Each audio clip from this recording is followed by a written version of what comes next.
Hi, I'm Nick Haig, and welcome to the world's greatest business thinkers podcast.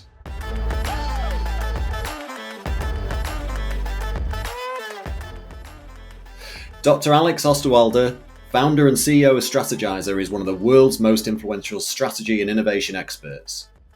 He's a leading author, entrepreneur, and in-demand speaker. His work has changed how established companies do business and how new ventures get started. Ranked among the top 10 of the leading 50 management thinkers worldwide and a visiting professor at IMD, Alex is known for simplifying the strategy development process and turning complex concepts into digestible, visual models. Alex invented the business model canvas, value proposition canvas, and business portfolio map, and these are documented in his various different books, including The Invincible Company and High Impact Tools for Teams. Strategyzer is an innovation powerhouse, providing online courses, applications, and technology-enabled services to help organizations effectively and systematically manage strategy, growth, and transformation. If you want to know how to use business models to be more innovative, what it takes to build an invincible company, and also hear about how and why the Strategyzer team are practicing what they preach and changing their business from a consultancy with standalone products to an integrated enterprise platform, then this is the podcast for you. Welcome to the world's greatest business thinkers podcast, Alex. Pleasure to be here. Thanks for having me. Well, I love business, and as an entrepreneur, I'm always looking to learn from others. And you don't know this, but I probably learned more from your business models as well as referenced your work more than any other work over my 25-year career as a researcher. I'm pretty sure most of our listeners will know who you are, but for those that don't, could you expand on the introduction I've just given, as well as give a brief overview of who you are, as well as the work that your company does, Strategyzer? Yeah, pleasure. So my name is Alex Osterwalder. I'm probably best known for having invented the business model canvas together with Yves Pigneur. I wrote a couple of books. Probably the most famous one is Business Model Generation. But most of my time, I'm a CEO of Strategyzer, a company that I started kind of with a vision of building a software company. It took us a bit longer than we thought. We became a consultancy, and now we're pivoting to becoming a business with a platform and recurring revenues. So went through all the mistakes you can imagine and learned, and still alive. So lot to share. Well, I suppose that's how we make most of the best learnings, isn't it? Through those mistakes. And we'll definitely get onto that story around you, how you're pivoting from a consultancy through to a software as a service that you're looking to sell. You mentioned the business model generation, business model canvas. I think one of my favorite workshop exercises was around the value proposition canvas to develop, getting creators, pain relievers, match them to customer needs.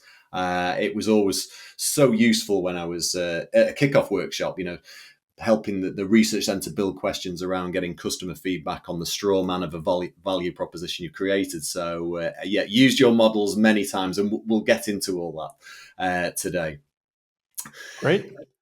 Every business needs a business plan. And in order to show how they'll make money, this has always been the case, I suppose, over the course of time. But you shot to fame in the late 2000s with the creation of the business model canvas, which we've just referenced.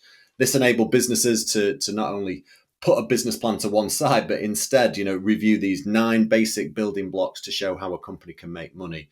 And this has been adopted by, many companies all over the world, IBM, Ericsson, Deloitte, to name a few. Can you give a brief overview of this model and how it was created and why you think it's been so successful? So we were not the first to write about business models or to come up with a model, but I think we were the most rigorous because I did a doctoral dissertation with my co-author, now friend Yves Pigneur, and we just tested the stuff we put together. We didn't just say, oh, this is a business model and this is how it works. We actually took all the literature that existed. We created a synthesis of that and then tested it with real business people to figure out, could this actually represent the business model of a business? So we went much further in that sense, but then we also paid a lot of attention of what I call usability of business tools. So the way we visualized it with the business model canvas, with the 9 building blocks, where we put the different boxes, was actually very thought through. So none of it was coincidence. I think we got a bit lucky with the timing. I think it was a time where people were looking for something to help them sketch out business models as opposed to business plans. And we came up with the most practical one. So people voted with their feet. Again, we were not the first. We put it together by looking at everything and then designed the construct, the business model canvas. It actually came out of the PhD dissertation. Small piece of it was a model that just succeeded because we put it out there and people started using it. So it was, people voting with their feet, and it seems that we created something people wanted. Yeah, no, absolutely. Well, and it doesn't surprise me actually. I mean, as a business owner, I think the problems with business plans is that you put together this idea, you try and make it look great on paper, and then you I suppose you scale those fancy numbers up on how it might evolve over the years, but it's all unproven. And what I love about the business model canvas is that it's grounded in reality. There's more information on one page, and I think the key in any company is to get people to sing around the same hymn sheet. So this challenge is often relaying a clear, coherent story back that's simple to understand to the masses, and the business model canvas does just that. It's a blueprint on which you can build off to do things differently, and it's not stuck. It's flexible, isn't it? You can change it as you evolve. It came out of the startup world, if you want. Now it's used by startups and established companies alike. But the origin was when Yves Pigneur, professor at the time, asked himself, well, I get all these students showing me business plans, and it just seems wrong to take a fantasy and turn it into a 30, 40-page document and then say, I'm going to execute that, because the reality is none of what you put in that plan, fantasy made explicit, with that curve that goes upwards, none of it actually happens. So in the startup and entrepreneurial world, we can't use business plans. Business plans are a great execution document. So in large companies, to manage a project, for example, building a new factory, business plans make sense because there's little uncertainty. I know I built a factory, I'm building one again. I just need to kind of, sketch out the financing. When I invent something new, it doesn't make sense to, neglect to not admit that there's huge uncertainty. You don't know. So you're better off sketching something out quickly and then be willing to change based on what you learn by testing. So it really is interesting because, it's this explore, exploit continuum. You admit you don't know what's going to work, but you have a process to constantly test and adapt your value propositions and business models until you get it right. Because that's the hard part about innovation and entrepreneurship, not the idea. There's this myth about the great idea. Ideas don't matter, they're free, they're everywhere. The really hard part is to take an idea or a vision and to turn it into a value proposition that customers care about and a business model that can scale. So you iterate really fast until you find something or you kill it. And that's another piece. That's more in the large company world. You have to be able to kill projects. In the startup world, they get killed because nobody's going to finance them if you don't have any traction. Right? Yeah. So you created the business model canvas, and then the creation of Strategyzer, your consulting firm, followed, and this led to a series of visual business tools being created that have changed, business, the innovation landscape, if you like, forever. But it also meant that your word could be facilitated globally. My question to you, Alex, is what does innovation mean to you? And also, I suppose, as a second part to that, do you view innovation as an art or a science? It's a good question, because when we say innovation, it seems like, why are you asking? Like, this seems clear.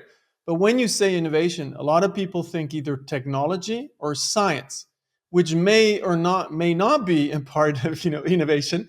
But at the end of the day, innovation is about creating value for customers, creating value for your business, maybe creating value for society if you're talking about impact, or your employees. And you do that in new ways of working. So what I like to distinguish between is, technology and science innovation, the R&D field, and business R&D, business innovation. And those two together is really what you want to kind of figure out in order to create value in new ways. So there are a lot of myths in innovation that we need to break down because technology doesn't have to be part of innovation. My favorite example there is the Nintendo Wii. I love historic examples. Nintendo, when they launched the Wii, actually launched, a new console that was technologically inferior to competitors. Sony PlayStation at the time, the Xbox at the time. So how could they win? How could you win with an inferior technology, right? That's not what we think when we say innovation. It's because they figured out a new value proposition, fun, casual games with motion control, which was off the shelf, no protection there, no competitive advantage in terms of IP, but fun, motion controlled games for casual gamers, a completely new segment. And that meant a much cheaper business model. So think of it, with a inferior technology, they addressed a larger market of casual gamers with an ultra profitable business model. That's not what people think when you say innovation. So innovation at the end of the day is creating value in new ways with whatever you have. Could be technology, but could be just combining resources in a new way. Typically everybody always quotes the genius of Steve Jobs. Well, he took stuff that was there and combined it in interesting new ways, or his team and him, and they created value. And, to stay with the Steve Jobs story, he didn't succeed with everything. He failed a lot. And that's also part of innovation. It's not about the great idea that you implement. It's about trying a ton of stuff. And some of those things are going to work. So you need to explore a lot until you find what really creates value for customers and your business. Yeah, we'll touch on many examples, I'm sure, today in the interview itself. But I love that Nintendo Wii one. I mean, I'm one of those people that bought it. I'm not a serious gamer. My kids were younger when we got it, so they loved it. You could share it with the family. But like you say, normally you think innovation is going from low tech to high tech, whereas they flipped it and went from high tech to low tech and actually took a bigger market share in doing so. Yeah. One of your recent books, you can see in the background here on my shelf and in the background on Alex, for those that are watching on YouTube, is called The Invincible Company. And this brings together your learnings of the best business models to inspire new ideas, how to reinvent and transform your business to be invincible. Starting off, what qualities does an invincible company have? So I actually looking for those of you watching on YouTube, I was looking for a slide, doesn't matter, can't find it. But the characteristics is invincible companies actually don't believe they're invincible. So is this paradox, right? If you take, Amazon under Jeff Bezos, when he was CEO of the company, he was paranoid that they were going to go out of business. He said, we're going to die. So to prevent that, he really created an innovation machine. So the competitive advantage of Amazon was not just, a better business model or the combinations of business models or business model portfolio that they have today. It was the ability to constantly reinvent. So that's the number one thing. Invincible companies, while they're successful, they already look at reinventing themselves. Not at the expense of running their business, they do it in parallel. Some academics call this the ambidextrous organization. That's number one. And number two is that they actually also understand the value of business models, where the moats are much higher than if you just do technology and product innovation. And again, maybe technology innovation is part of it, but often it's not. So what keeps Apple ahead with the iPhone today is the whole ecosystem around it, which just creates an invincible business model. And then the last piece, I think this is the most fascinating one, is transcending industry boundaries. So you can't put them into a space anymore. You can't say, oh, that's a bank, that's an insurance, that's a movie company. You don't know anymore, right? You have Amazon, you have Apple, you have Facebook, all competing.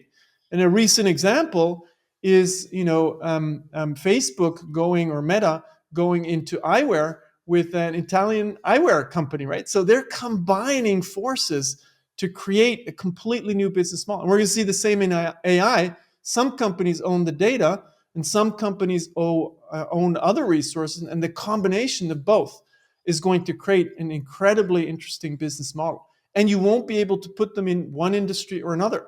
Or take Lego with movies, right? And then we have all the other companies that followed with movies. Well, is that now a content company? Is that a toy company? Is that an entertainment company? They're all of those things. So I think those that don't get stuck in boundaries are going to create most value and are going to stay ahead of everybody else. So it's Yeah. really exciting, the possibilities and opportunities we have. And it's not just for big companies, right? So I mentioned a couple of big ones. I think the smaller ones, it's even easier because the distance between the doers and the leadership is very small. So it's much more likely to happen. That's why startups today still disrupt large companies. It's going to change, but the large companies are a bit slow today. They'll get better. But small companies have an enormous opportunity, at least for another decade, probably, until the big ones catch up. Yeah, and I think, like you say, you've mentioned both Apple and Amazon there, which are often referenced a lot. If we think of Apple, then you think of tablets, computers, phones, but they've moved into wearables, music, TVs, movies, mobile payments, and likewise, like you say, with Amazon. Back in the day, it was all about books for me, and it was retail, but it evolved, and where are they now? Electronics, streaming. They run the world with their IT and e-commerce infrastructure, don't they? So the crossing industry boundaries certainly does make you more bomb-proof. And they were willing to explore, right? So what you have is leaders that are willing to explore. So I call this the entrepreneurial CEO and the entrepreneurial leadership, including, entrepreneurial chief financial officers, not the managerial CEOs, which dominated probably the last, century. This is going to change. Companies that are just good at managing the existing are going to disappear, because today the competitive advantage comes from your ability to reinvent yourself. And that is very accessible to small companies. I mean, think of it. Before Amazon Web Services, a small company couldn't get access to the world's best infrastructure. They had to build servers, it was complicated, hire people. Then with Amazon Web Services, you just plug and play. And now there's a ton of cloud services. Now the same thing is happening with AI. You do not need to be a crazy expert in AI, because you have access to the technology, just like we have access, to computing power with Amazon Web Services and the like. So the same thing is happening in AI. It's accessible to all of us, to individuals. So as long as you're open to explore, there's a universe of opportunities that's never been this many opportunities. And again, for individuals and small companies alike, not just the large ones. That's what's really different today. Before, you needed to be large and have access to all of these resources. Today, these resources are accessible to all of us. So it's a crazy, interesting period of disruption ahead, but also of opportunities. Yeah. Just with you touching on AI there, Alex, do you think, what's your thoughts around AI? Will it replace humans in this innovation cycle in the coming years? Or is it, again, us leaning on it to use it as a bit of a hybrid to, obviously to play a role in testing and running different scenarios, experiments, ideas at a fast pace to see which are truly worthwhile? So it's definitely going to replace some jobs. I think a lot of, and a lot of white collar jobs, like a lot of consultants and, lawyers and investment bankers are going to become irrelevant. But then again, technology's always been like that. Some jobs disappear and new ones, were created. So I don't think it will replace humans, but it will change where humans will actually create value. So I Yeah. do think that's something that is a bit hard to predict where. I mean, we're looking at it in innovation. I think the innovation process is going to go from 3 months to one day. So today we're experimenting with, testing with synthetic users. So you don't have to do user interviews anymore. Like, how far can we go with that? Not quite clear. Can you really innovate, or are you just going to get the stuff, that is kind of known, because in AI today is in the known space? But that's today. So the pace of change is so fast that we just can't predict what's going to be in 5 years. But That's like always, I think humans are creative, and we're going to find new ways to spend our time and to create value. So I would see the opportunity side. The risks that we need to manage, and that's where I think government regulation in the right doses is going to play an important role. Kind of hard to predict where this is going today, because I think we're entering maybe probably an age of deregulation. Yeah. We'll see where we end up with all of that. It's interesting you talk about synthetic data there. In fact, I don't know whether it's Evidenza that you're talking about who you're using, but I've got the guys that are coming on the show next podcast, in fact, to talk about this evolution. So that's a joined up story there that we can hopefully make happen. In terms of going back to just the invincibility and the invincible company, do you think when we think of invincible companies, we can probably think of more failures than we can in those that are invincible. Is it because of the uncertain times we live in with disruption all around us? Is that why companies are failing more? I don't think companies are. I think companies should fail more. They actually should, in a different way, not going bankrupt, but experiment with a lot of things. And again, here's where there are different examples, but Amazon is an easy one because everybody knows it. And when Jeff Bezos was CEO, he said, failure is the flip side of invention or innovation. That's one. So you have to do both. Otherwise, you won't get innovation, invention without the failure. Otherwise, it's execution. But the other one is also that he said for Amazon, he said, we need to scale, the size of our failures with the size of our company. Now, what he meant with that is they need to run a lot of experiments, more experiments, and also bigger experiments. Because if you need to, add 1 or 2% of growth and you're also already a multi-billion-dollar company, that can sometimes mean adding billions every year. You're not going to get that if you don't try bold stuff. And here's where companies really underinvest. And I think what's going to happen is paradoxically, those that don't know how to experiment a lot and fail a lot besides managing their business, they're actually going to fail big. They're going to go bankrupt because they're improving and making an existing business model more efficient, often with cost cutting, but you can't cost cut yourself into the future. Yeah. So what you're actually doing, if you're just improving a dying business model, is you're more effectively and efficiently dying. And that's what's happening when you do not have a leadership that fully embraces R&D and business R&D, and maybe just business R&D. You don't necessarily need R&D because others are already doing that, right? OpenAI, and there's so much out there that we can use and package to create new value. So there's this paradox that we'll see more failures of companies that are not failing. You see what I mean? It's this funny kind of paradox. So you need to start to get good at experimentation, and part of experimentation is failure. Failure is never the goal. And there's no, people say, oh, it's learning. Learning's not the goal either. The goal is to do a lot of stuff and figure out what can actually work. And that is a system that we can build, we can de-risk. The venture world has done this for ages. In corporations, we just need to learn and copy that in small companies and large companies alike. Yeah. So being invincible, it's all about a company constantly reinventing who they are, where and how they compete in order to stay ahead. And we've talked about this difference of SMEs and smaller companies versus larger corporates. But what I love about your book is there's loads of examples of companies in there on how they've innovated and reinvented themselves. We've talked about a number of companies already, but is there any more other than the likes of Apple and Amazon that you'd like to share that these different companies on how they became invincible from their business models? Yeah, I think, I'll share a big one and a small one. So one that we use a lot because we collaborated with them on innovation metrics is Bosch, the big German company. And over 3 years, they launched 300 projects and invested 120K euro in every project. That was mainly, the first stage was mainly salaries. And then they only doubled down on those projects that had evidence of customer problems, of jobs to be done. And they really, figured out how to build this innovation funnel where you invest in 200, but then you constantly kill projects until only the best emerge. So it's almost like evolution, right? So you have the best teams and the best ideas that emerge because you're constantly reallocating resources. And you do that in a very, metric-driven way. It's not leaders who say, I like this or I don't. The teams know. First phase, they have to bring evidence of customer jobs, pains, and gains or problems. Second phase, they need to show that their solution can create value. Maybe they build, the first prototypes. And in every phase, if there's no traction and evidence that can be showed, projects get killed and it becomes normal. It's not, emotional. It's not subjective. It becomes very objective. So they did that large scale.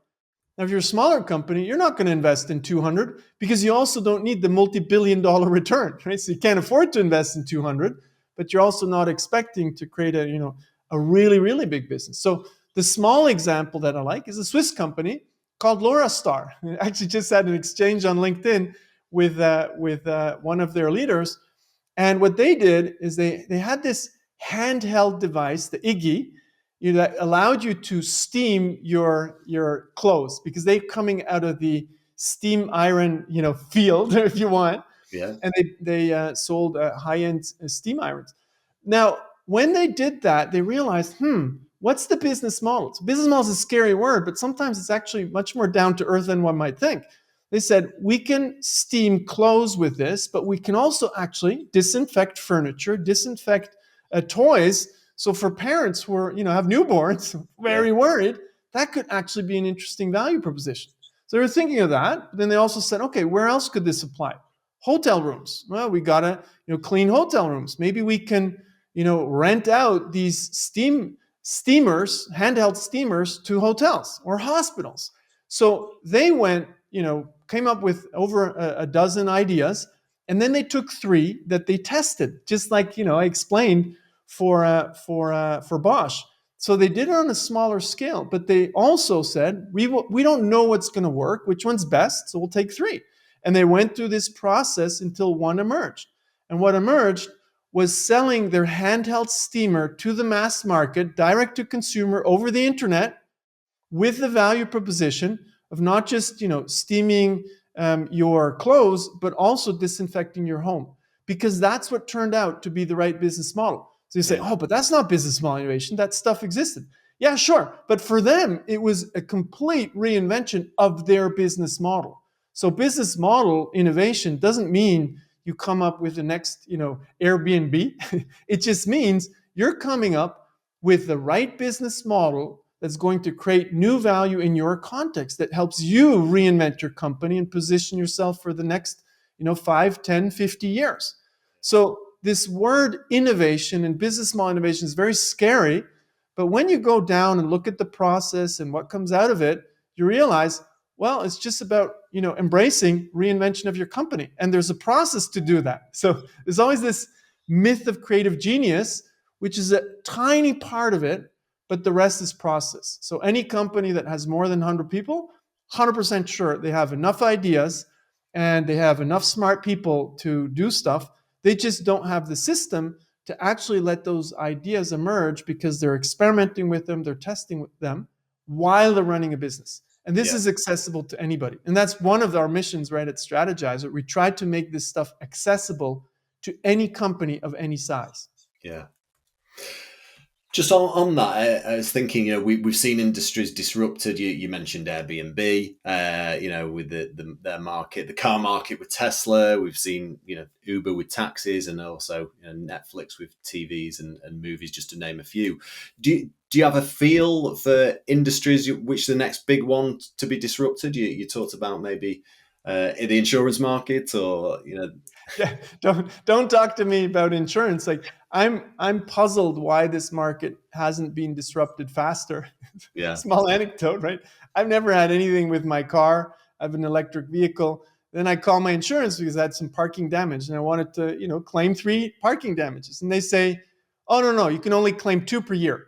So come on, I'm the most profitable client you had for 6 years. I didn't claim anything. Yeah. And now you're blocking me. So guess what? I'm going to go away to the next insurance, as fast as I can, because me as most profitable client, they're not treating me, like they should.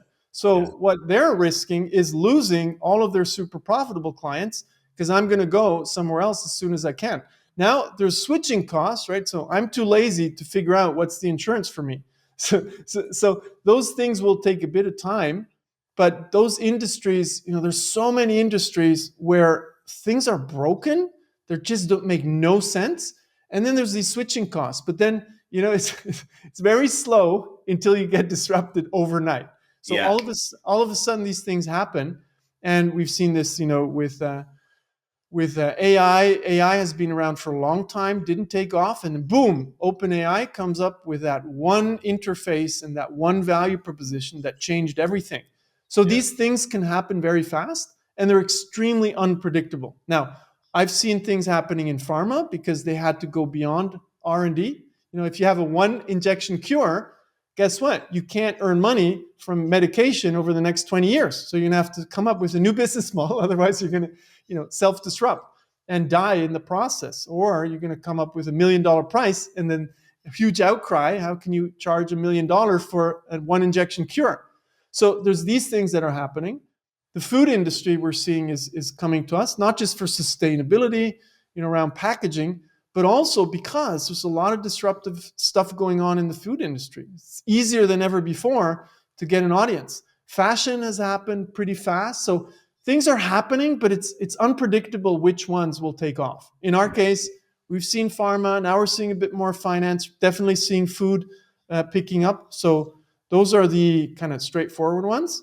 And then I think, in the older tech companies, we're going to see some disruption as well. Telecoms are going to have to reinvent themselves. There's a whole series.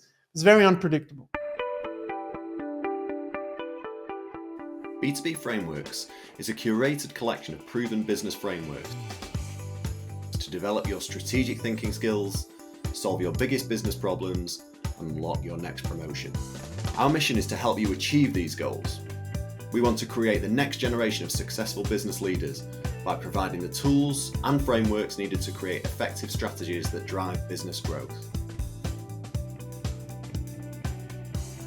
Each framework comes with a downloadable set of instructions with large, colourful diagrams and editable templates to guide you through the process step by step and prompt you to consider the problem from every possible angle. Along with audio guides and educational tools, our extensive content library is full of real-world examples and case studies of strategic thinking in action. So why learn with B2B Frameworks? We've carefully curated only the most effective, proven business and marketing frameworks. Our downloadable materials and audio guides will help you easily apply each framework. And the insights and advice you'll find across the site are based on 30 years of consulting experience from one of the world's leading business strategy experts, Paul Haig.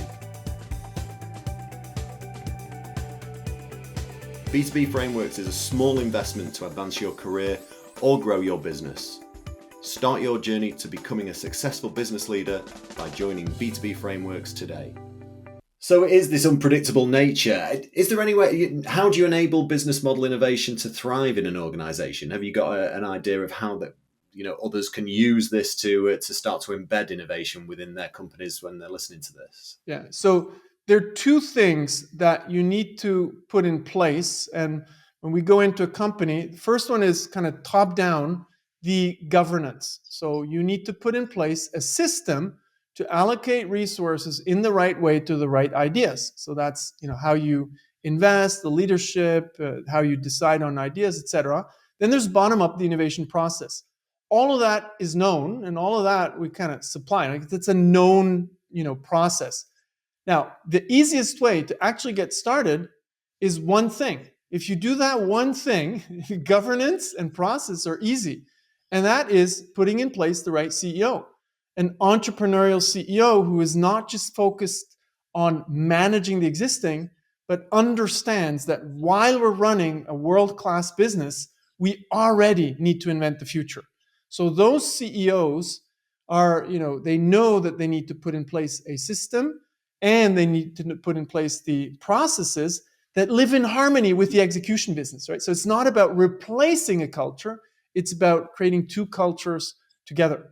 So small anecdote here, I remember doing a dinner for a large media company, 7,000 people, and the CEO said, "Oh, Alex," he was there with all his leadership team, he said, "Alex, I get it. I need to infect everybody in my company with the innovation virus." I said, "Oh, what did I do wrong?" He was sketching out some ideas over dinner. And I said, no. Here's what you actually need to do.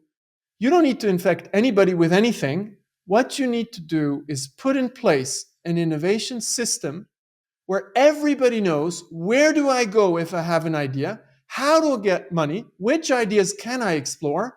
And, when I'm exploring, what do I need to do? And how do I get more money if I do the right thing? So it's just about creating a very transparent system.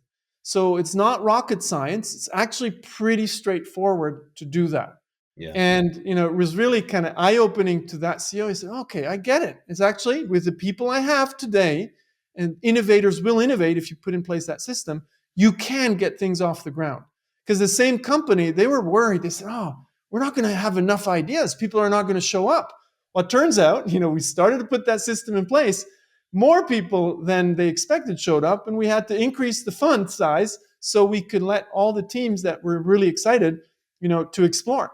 So I believe that most companies, as soon as you have more than 100 people, it's very likely that you have sufficient ideas and sufficient people that can innovate. But what you do need to create is a place, a process. Place is not physical, since we don't want to invest millions in buildings.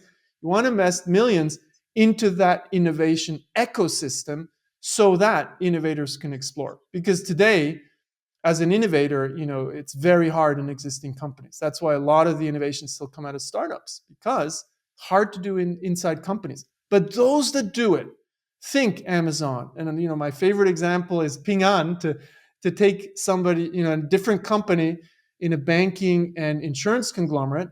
They went from the top 500 companies to the top, 20, 30 companies by investing in innovation ecosystem.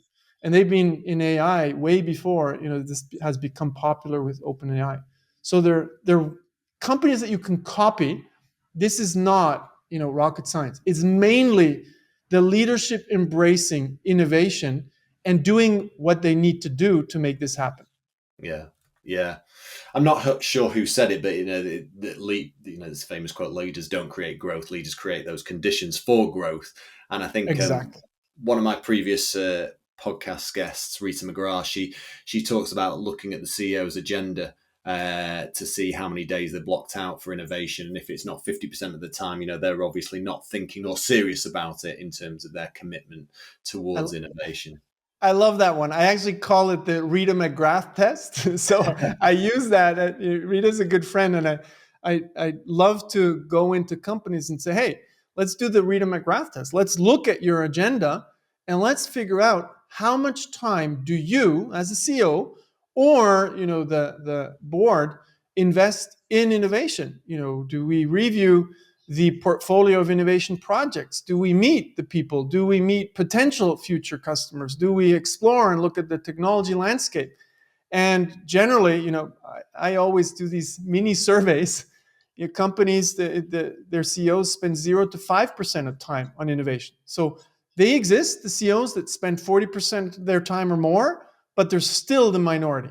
But those who get it, they're not, it's often just not understanding what it takes to innovate. And once you tell them and you show them how, they're immediately on board. So they're immediately on board, because it's not about them picking ideas. They always feel this pressure. Oh, I need to figure out, I need to pick ideas. No, the hard part is you need to have a vision and you need to make that vision explicit.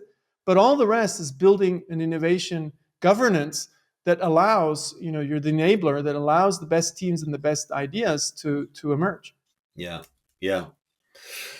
On the previous podcast, I spoke to Jay Sri Seth. She's from 3M, and she talked about the 15% culture that they have at 3M. And I know they talked about it at Google, but 3M had it before anyone. And she talked about the fact that scientists and our R&D departments want to be more customer business model focused rather than being siloed. And thus, they're encouraged to set aside this 15% of their time to cultivate, pursue different innovations.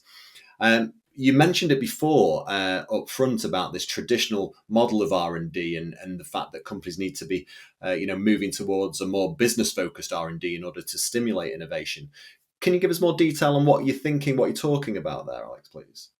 Yeah, I'll give you two examples. I'll give you one historic example again. The first photocopying machine. I get this example from Henry Chesbrough, a good friend, where he explains how Xerox, with the Xerox 914, first photocopying machine, they had this beautiful invention, but it was an incredibly expensive technology.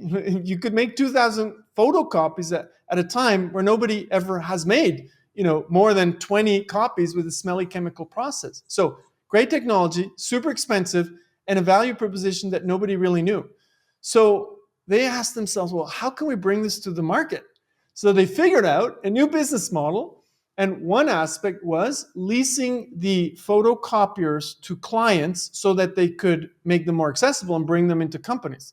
But that wasn't enough. They said then, okay, we're going to give you 2,000 photocopies for free per month. So people started trying it out, and guess what? Day 2, they were already at 2001 copies. So from day 2 onwards, for the rest of the month, Xerox started to earn money from the photocopies. So that technology would have never even made it to the market without an innovative business model. Or a second example, again, Nestle is one of our neighbors here in Switzerland where I live, Nespresso. When they first launched the machine, the technology, they used the Nestle business model that they knew. They worked actually with a supplier of machines in a joint venture, and then B2B, they would sell the machines to businesses, to restaurants, the B2B stuff that Nestle actually knows. Well, it turns out that didn't work. So they gently took the inventor, incredibly amazing person, Eric Favre, put him back to R&D, and they hired Jean-Paul Gaillard, a marketing guy, if you want, from consumer business. And he came up, they were almost, getting killed within. The only reason they survived is they were outside of the Nestle headquarters. That business then completely reinvented itself, came up with that new business model of selling the machines through retail to consumers and then selling the pods directly. And for a very long time, that was an incredible growth machine. So same technology, different business model was the difference between going bankrupt and a multi-billion-dollar business. Think of it, right? So technology is great, but it's not enough. Or the iPod. What people don't realize is when, Apple launched the iPod, what they had in mind is 1,000 songs in a pocket to lock customers in. That was actually a business model innovation to make it sticky or almost impossible for customers to leave. Because once you have 1,000 songs in iTunes on your iPod back in the day, it was hard to move. Until, of course, Spotify disrupted that business model. So innovation and business model innovation never ends. But again, that's business R&D. It's about desirability, it's about viability, and not feasibility of the technology. And often it can make the difference between complete failure and success, multi-billion-dollar success. And business R&D is today big underinvestment in most companies because they don't understand it yet. They understand technology innovation, they understand R&D, new products, but where the real value is in thinking new business models. There's a huge opportunity. Sounds scary, is not, because we came up with a couple of patterns that can inspire you, and it's just this wonderful opportunity. Business people don't fully understand business models yet. Entrepreneurs better, not always. Tech entrepreneurs sometimes they fall in love with their technology and products that they forget that the real value is in the business models. But the best entrepreneurs deeply understand business models. Yeah, and I think it's vital that companies do start to make this shift because to that point, Boston Consulting Group they have this global innovation survey, and I saw you posted something on LinkedIn in the last week about it's at an all-time high with 83% of companies ranking innovation in their top three. Of what they're looking to deliver against, and this is as highest it's ever been. They've been running this survey since 2005, but the disconnect is that only 3% feel they're innovation ready. So that's a Crazy. big delta difference. Something needs to change for sure. Yeah, it's crazy. Yeah. Yeah. And the reason is pretty straightforward. I really do think it's because most leadership teams underinvest in innovation. They understand execution. It's easier kind of to get immediate results. But again, managing a dying business model is not a recipe for success in the next 5-10 years. Now, the short-term focus is the big kind of challenge there. So if you're on the stock market, it's harder.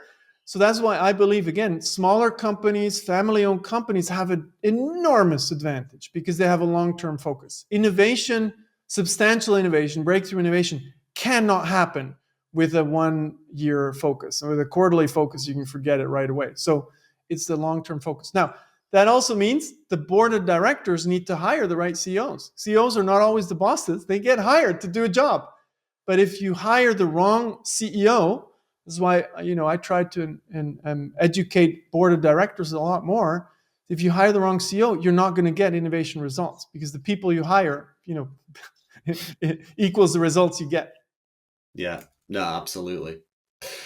A recent article by McKinsey showed how innovation can accelerate industry momentum, and that 14 of the top 20 global companies have used innovation to expand their markets or create new ones, similar to what we've been talking about today, in comparison to what they're already doing, exploiting their current business model, but then exploring other ways. And this business model that you call the explore, exploit continuum, I love that. It shows how a company should continue with their main business focus while exploring those other possibilities, other business ideas. And you've done just that at Strategyzer. We've referenced it earlier on, but do you want to tell our listeners about the shift you're making away from your core business model to a more scalable one, and the reasons why you're doing that?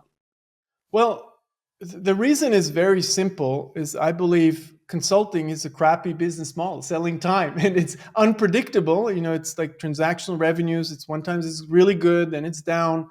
It's very hard.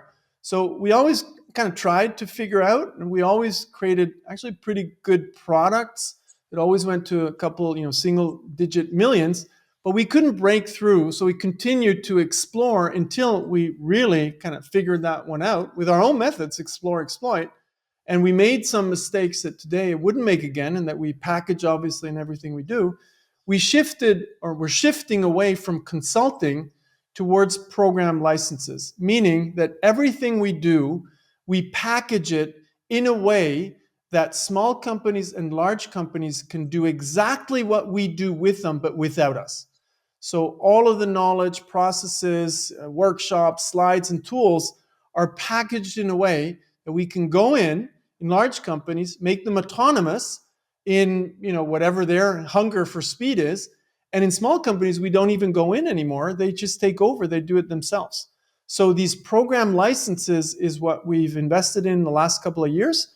And the big mistake that we first made until we figured it out is we actually didn't invest enough into that phase to scale. So we always made it to a couple of million in revenues, but we didn't, sit down and continue exploration into, okay, now we need to, scale into multi-million-dollar business with recurring revenues. And that's the phase, that's the path we're on now.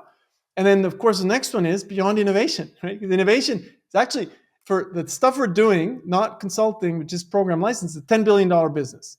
If you take it all and you converted everybody into buyers of these innovation tools. But we're more excited about even going beyond that and helping companies constantly transform new HR methods, new ways of dealing with their culture.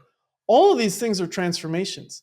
So we now figured out how to create a platform to enable all of these transformations in programs. So exciting beginning. We're just at the very beginning. We started to monetize this at the beginning of this year. We doubled revenues every quarter. So now the pressure's on, of course, to continue that growth and continue doubling the revenues. So we did explore, exploit. We live, what we say. We made mistakes, and now we know it better. Now we can share those, insights with others, so they don't have to make the same mistakes. Well, I love it, Alex. I mean, I was previously in the consulting business, so it can be profitable, but it's hard work. And like you say, it's not as easy to scale neither. So I see a lot of sense in what you say. Pivoting that business model, not only locking customers in, but you extend your reach to all businesses, big and small, and you generate that long-term recurring revenue rather than just the transactional fee. So my hat goes off to you. It takes courage to cannibalize your old business for long-term gains, but it does make sense, and I think everyone will be a winner. And I think the interesting part is, right, so part of the vision we had, and then, it turned out that, okay, the large companies, we figured out a way to convert them. What was completely unexpected was the small companies. So when you innovate, when you explore, good things will happen that you didn't expect, right? So in our case, we were focusing on the large ones. We put some stuff on the website, and then small companies started to show up. And they said, oh, $10,000 for this entire innovation ecosystem? Like, that's nothing for me. Yeah. So when you look at it now, I say, okay, that's pretty obvious. It's not a big investment for them. But when you start out, you think, oh, will SMEs pay $10,000 for this? We didn't even consider that segment until they started showing up. So Yeah. you can't sometimes predict some of these things. But when you build the ecosystem to explore, good things will happen. And when this started to happen, we were around 50 people. So you do not have to be a multinational to do business small innovation, to self-disrupt. It's just a question of dedication and resources. So the moment we started to put resources also in the scaling part, we actually made the scaling happen. Yeah. And this is available today, isn't it, if anyone's interested in listening to this? Absolutely, right. So we'd welcome you, of course, as a client. So all of this is available today. It's really good, I'd say, but it's just scratching at the surface of what's possible. Of course, AI is something we integrate a lot. There's some resistance in large companies, but innovation is going to change completely in terms of speed and what we can create with the help of AI. So we obviously, take advantage of that trend as well. Yeah. We've talked a lot, of course, about business models, frameworks, and that you've developed over the years. And this podcast is sponsored by B2B Frameworks. Thinking through all the different business frameworks that have been created throughout the course of time, including your own, which business framework would you choose to be your favorite and why? So I like, frameworks, there's a lot. And I think what what hasn't been really great, I feel, is turning frameworks into tools. So that's where we kind of put energy into it. But the framework that has helped me a lot was Charles Duhigg's habit loops, where you kind of ask yourself, how do you change your habits? That, as a CEO, I had to get into better habits. That was definitely one of the game changers for me in the way I am as an individual and as a leader. Yes. So the habit loops is something that made a big difference for me. Yeah, no, absolutely. To conclude, Alex, just a few questions I ask all my guests. To start with, I've loved your books, but what are you reading at the moment?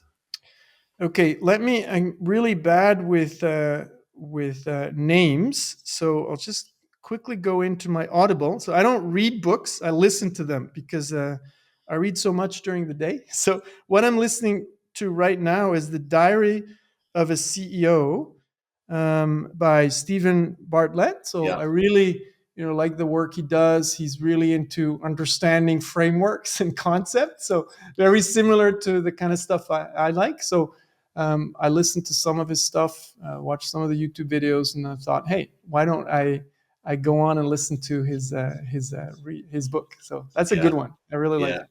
Well, I've just come off the back of a road trip in the States and lots of miles covered. And I listened to a lot of Stephen Bartlett's podcasts Yeah. as I was putting in those miles. So very much a fan. I haven't read that book, so that's one to look up. Yeah. Um, The other one, the other stuff that I really like at the moment is that Young Pueblo stuff around the just life topics, right? So I believe, you're one person, and that's the same for business or for private. And I think he writes some really good stuff that comes a little bit from the kind of Zen and Buddhist tradition, but packages in a very modern way. So I highly recommend Young Pueblo. He's super well known. I just discovered him about a year ago, so I'm a bit of a latecomer to that party. no, well, always good to revisit these books as well once if you've ever read them as well. So no, that's good. What's the best business book that you'd recommend our listeners to read? Huh. I wouldn't want to point any one book out. I think anything that's visual to me is something I really live for. A book that probably doesn't go as a business book is John Maida's Laws of Simplicity. So for me, that has been a huge inspiration in the way we create books, but also how we create value propositions and products. Just trying to cut out everything that's not necessary. People try to make things way too complicated. There's Yeah. this art of simplicity, and John Maeda gives you these laws of simplicity. So that's definitely one of my all-time favorite books. Probably doesn't go as a business book, but I definitely use it in business for sure. Well, I've not read that one, so I will look that one up. Thanks for the Sounds good. recommendation. What's the best piece of business advice you've ever been given? Huh. Probably not to give business advice. So, look, every situation is very unique. And I think telling people what to do is very dangerous, right? Because every situation is different. Sharing experiences and helping people learn is the right way to go. Asking them really good questions, and that's what I learned from my best mentors is they always asked really good questions. They Yeah. don't actually give you advice. So I think that Michael Bungey-Stenier talks about those those things about creating too much value by telling people what to do. Because at the end of the day, when you're running a business, you know what you need to do. What's hard is actually the sequence. Out of the 10 things you have to do, what are the two most important ones? So that whole idea of prioritization, what's going to move the needle, telling people what to do is silly because they'll know better than you in most cases, but helping them figure out what are the two most important things that are going to make a real difference among the 10 things they have to do because everyone knows what they have to do. They just don't always know in which sequence, right? So that's Yeah. what I got as best business advice from amazing mentors. I get to meet a lot of really interesting people, really smart people. So I try to listen very carefully. Sometimes I learn later. I have to make the mistake before I understand.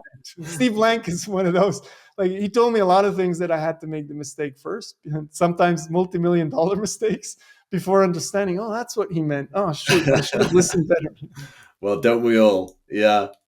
Well, to that point, which business leader do you most admire?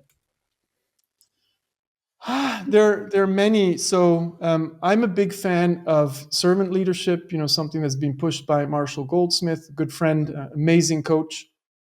And some of the business leaders I got to meet through him is Al Mulally, who turned around Ford. He's an amazing servant leader. Who's just he says you gotta love your team, love them up, and he says it genuinely. Like it's not just a fake love thing. So he uses that word love in business. Wow, right? So he's one.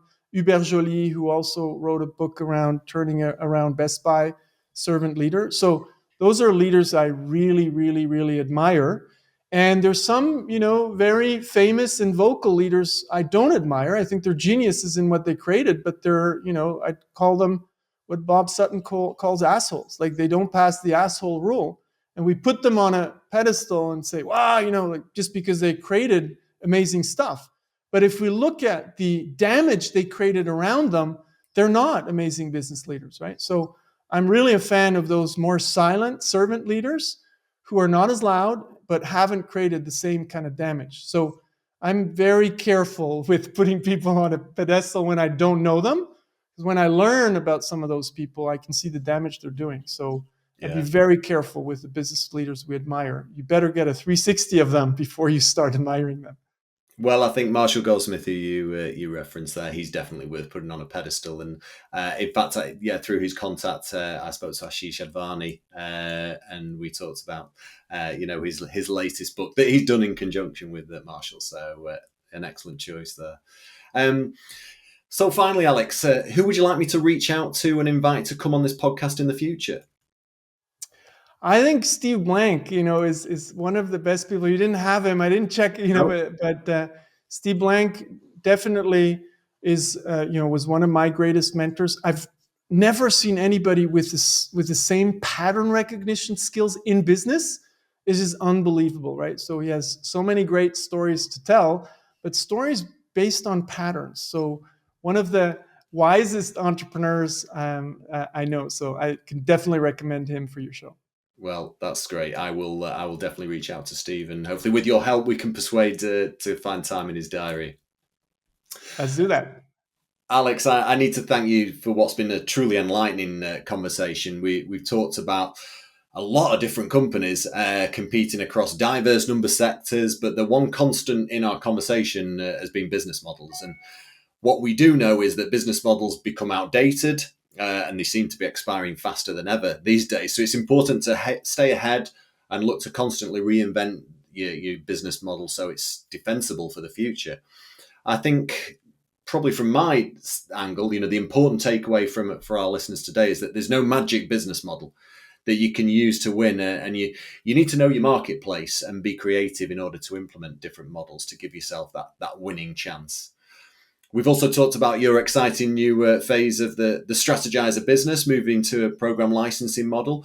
If people want to get in touch or even invest in the new business model, how can they do that?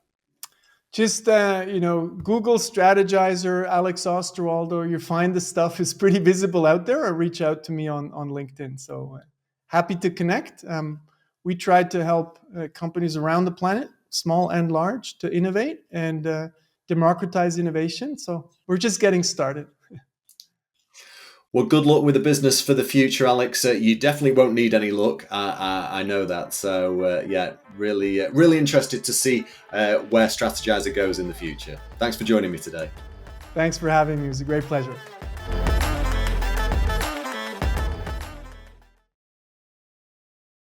This podcast has been brought to you in partnership with Awards International.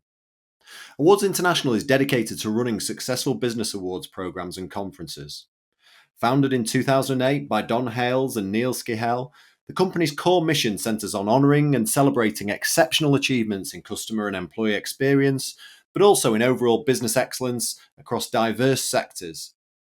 In addition, their aim is to showcase best practices, innovations, and achievements that contribute positively to these areas, ultimately inspiring other organizations to improve their own customer experience, employee engagement strategies, and overall business success. To find out more about Awards International and how to register your interest in their awards programs, check their website www.awardsinternational.com.